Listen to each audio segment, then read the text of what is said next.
দেখো এটা trees are a vital part of our environment, পরিবেশের জন্য they bear a great impact on the climate. দেখো একটাই সেন্টেন্স আছে, চাইলে ইনফ্যাক্ট ইউজ করতে পারো, বুঝতে পারছো? অ্যাকচুয়ালি ইউজ করতে পারো, যদি একক সেন্টেন্স থাকে তাহলে ইনফ্যাক্ট হবে।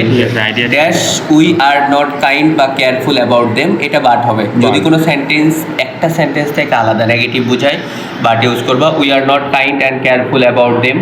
We destroy trees at random, এখানে আসে ছো ইউজ করতে পারো বা দেয়ার ফর ইউজ করতে পারো। Destroy trees at random. For this reason one day the country will bear the consequence of green house effect, মানে হচ্ছে গ্রিন হাউস ইফেক্টের প্রভাব পড়বে এটা।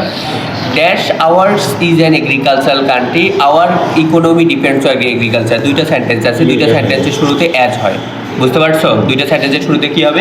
অ্যাজ হবে, অ্যাজ দিলেই হবে এটাতে। Trees play a vital role on our environment, এটা আসে অ্যাকচুয়ালি আবার লিখতে পারো, এটা ইনফ্যাক্টও লিখতে পারো, হাউভার চাইলে লিখতে পারো। ট্রিজ কিপস, এটা ফার্স্ট লিখতে পারো, trees keeps the soil strong. Secondly হবে ট্রিজ সেভ আস, এইটা। তারপরে এইটাতে আসে থার্ডলি হবে ট্রিজ প্রোভাইড, সরবরাহ করে আস টিম্বার, বাকি অংশ এইটা। এটাতে আসে so therefore as a result. এটা এখানে ফাইনালি দিলে হবে না? হ্যাঁ।